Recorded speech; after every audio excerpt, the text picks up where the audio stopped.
Welcome to the Scarves and Spikes pre-match show. As the Lady United gets ready to take on the New England Revolution here at Mercedes-Benz Stadium. City of Tyler with you here at the Benz. Tyler, not a cold day per se here at the Benz, but a little chilly as the roof is open here, and we get ready to go for a 2:45 kickoff here at the Benz. I should have brought a jacket. I know. It's a little I mean, breezy. you have a T-shirt on, so repping repping Scarves and Spikes. As always.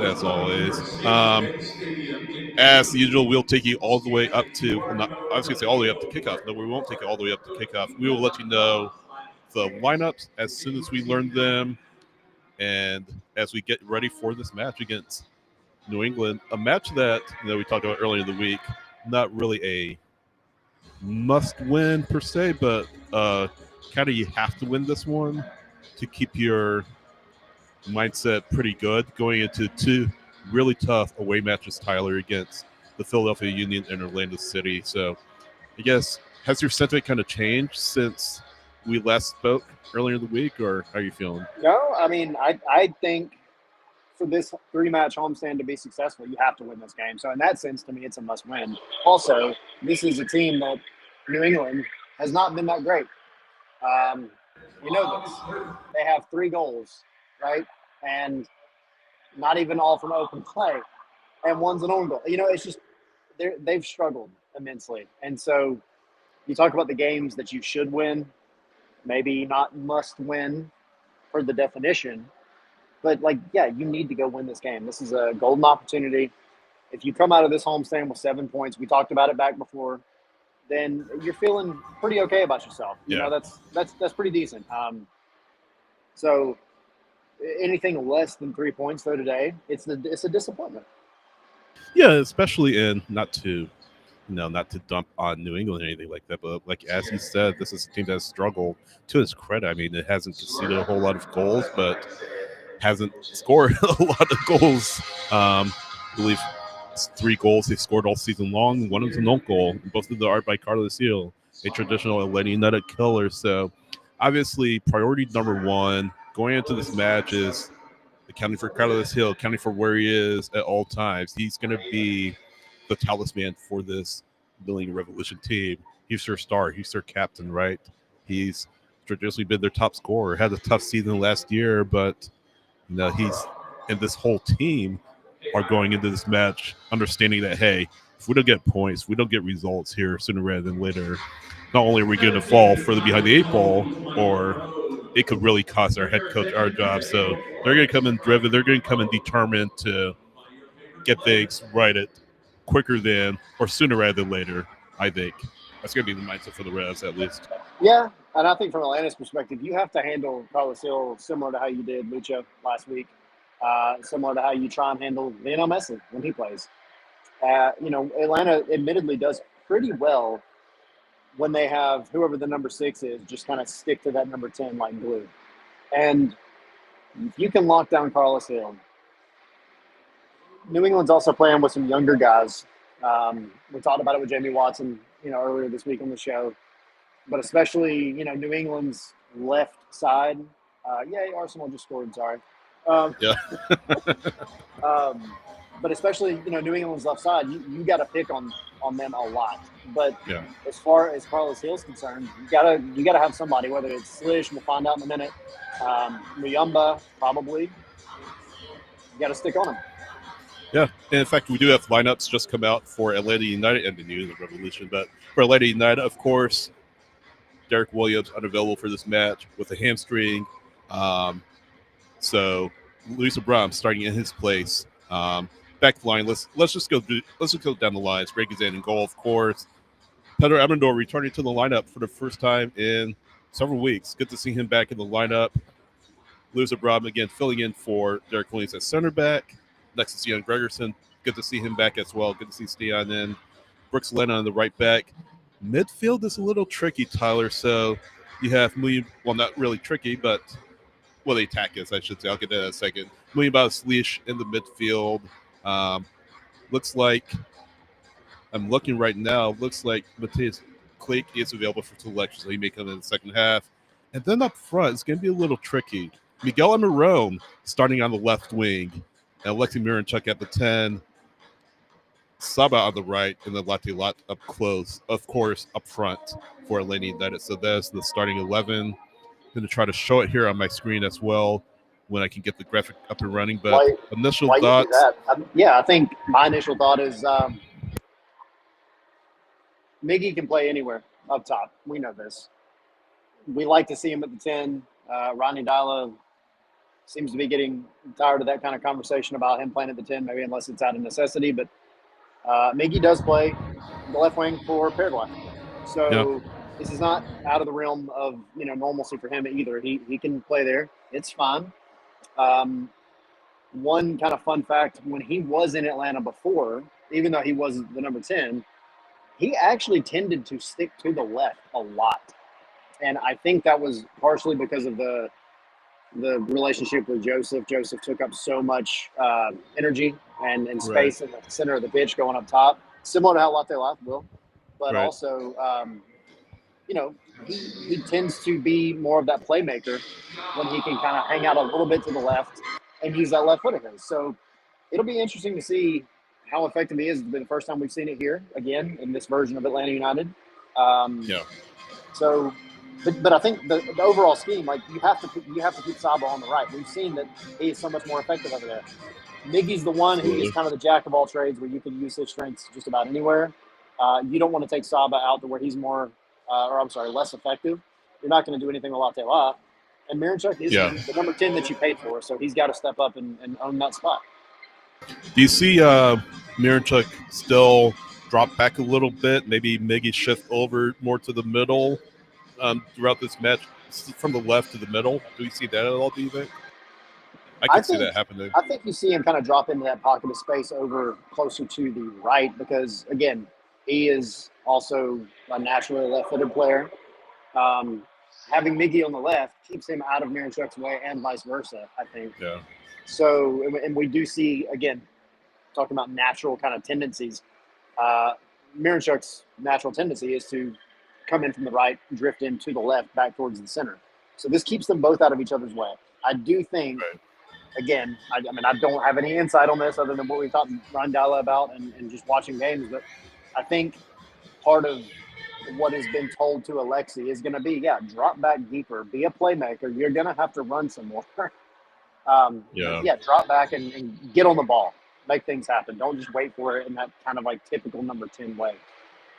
So going back to Miggy real quick, you mentioned he plays on the left for Paraguay. So I am interested to see how this works out with Atlanta United. But as you say, kind of going back to your comments, as he said,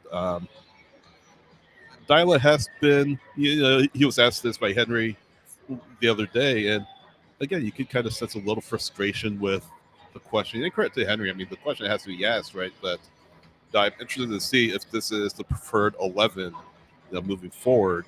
Of course, you have Silva, so you can put Silva in if you want, maybe in the second half, pull Miggy to the number 10, and then replace Muyimba with Miranchuk, have him drop back into that spot that Muyimba would play.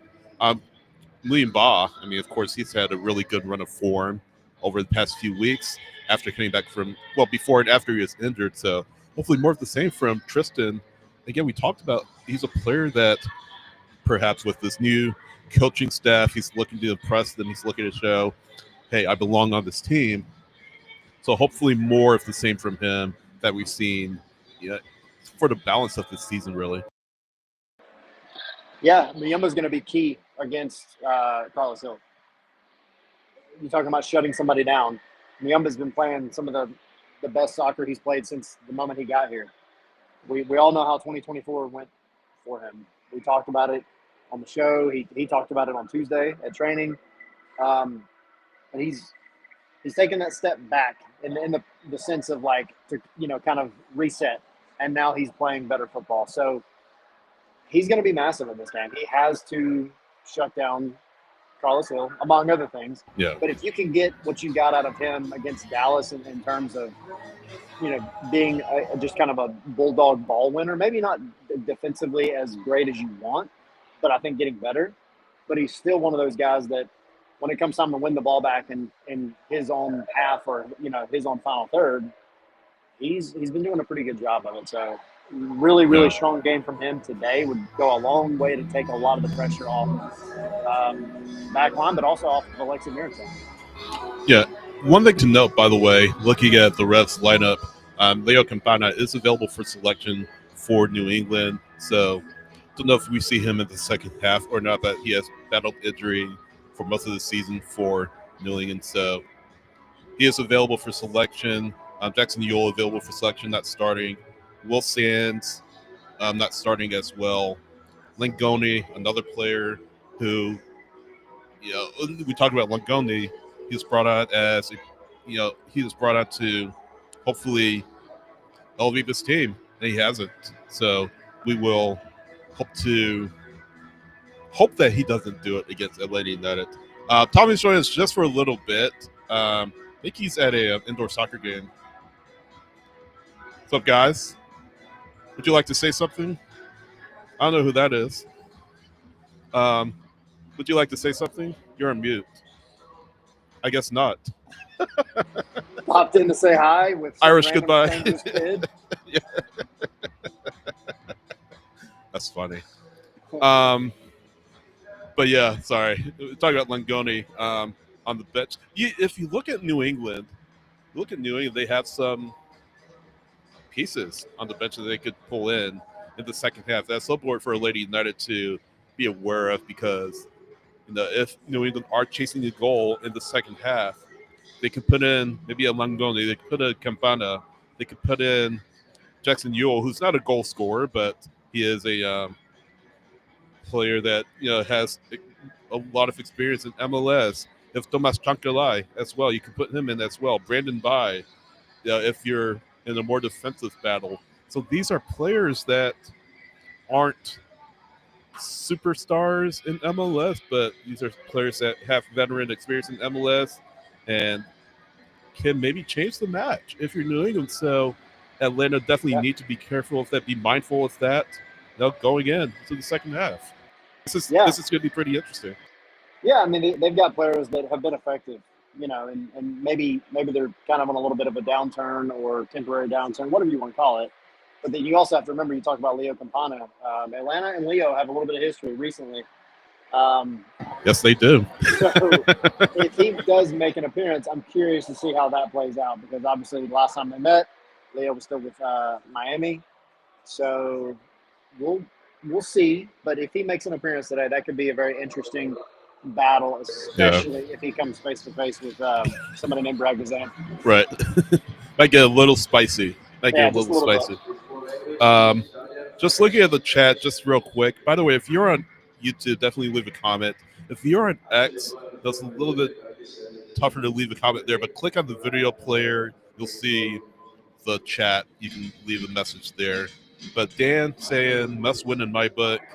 Can't drop points at home against at best mid-table team in New England. Gracing the Scarves heel get us regularly scheduled crazy goal against Atlanta United. And Omer saying, and before Campana puts two in off the bench. Hopefully not Omer, but thanks for your optimism. As always. I'm messing with you, of course, but Don't let it happen. yes, please don't. Before we go, I gotta throw this in real quick. Sweetwater 420 Fest coming up April 18th to the 20th.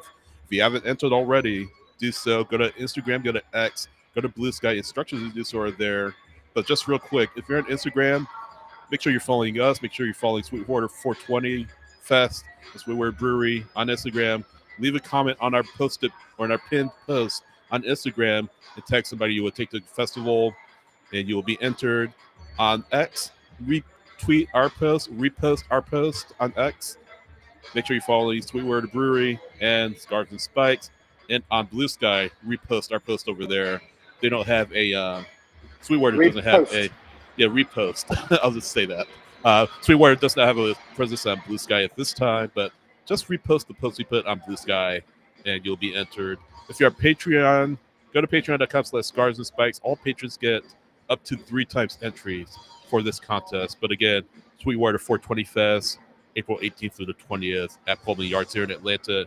And as always, thanks to Sweetwater Brewery for their support of Scarves and Spikes. Absolutely. What else you got? No, I mean, I think again, must win. You got to go out. You got to make this homestand a successful one. And anything less than 7 points is not a successful homestand. So go out here, go up against a team that's struggling, and show that you can handle the business that you absolutely need to handle. Atlanta has to start beating teams that are higher up the standings than them. This is not an Absolutely. opportunity to do that, but this is still an opportunity that you have to take advantage of. Yeah. Then we can move on to next week and maybe see what you do against Philly away. That could be a statement win, right? If you can grab something from that one. But focus is on New England, and this is a game that you should and you have to win. A Philly team, by the way, without Daniel Gazdag, who of course was Yeah. traded to the Crew. But now that's a week from today. The focus is on today against New England. Don't look past the Crew, or don't look past the Revs. There are quality players on this team. This is a team that is kind of desperate to turn its season around, and they'll left nothing more than to come into this building and get at least a point or 3 points against a team that hasn't had the start that they expected, but are looking to right the ship and hopefully make a push toward the top four once the attack starts to click. On paper, you should win, but again, games aren't won on paper. Games are won on the pitch. And Atlanta United can't expect to go on the field and just say, we can just stroll off with 3 points. This has to be a focused team. Defensively, they have to be focused. They can't switch off. How many times have we seen this team, Tyler, switch off in defense and it cost them? We saw it against, to some extent, Dallas, Surly against NYC, Charlotte, the list goes on. This can't happen because if the Reds can get a lead in this building, their confidence will shoot through the roof, and Atlanta's confidence will plummet. They know that even though the standings are the standings, you can't look at the standings that much. You have to look at the quality on the team. You have to focus on what you can control, and Atlanta United certainly have to get 3 points against the Revs. 2:45 kickoff at Mercedes-Benz Stadium. It's on Apple TV Plus. It's on Fox as well, Big Fox. So if you watch there, that's there as well. But look forward to a fun match here at the Benz. Absolutely. Brentford just scored. Freaking A. Brentford just scored. Oh, 1-1. Yeah. Bummer.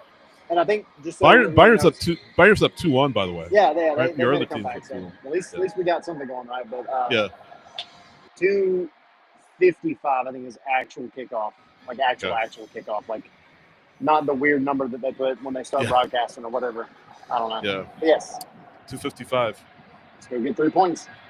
Watch and listen to our interview with Jimmy Watson Yep. on YouTube or at Apple Podcasts, Spotify, or iHeart. Do that. Enter the contest to win tickets, VIP tickets to the Freeway 420 Fest. While you wait.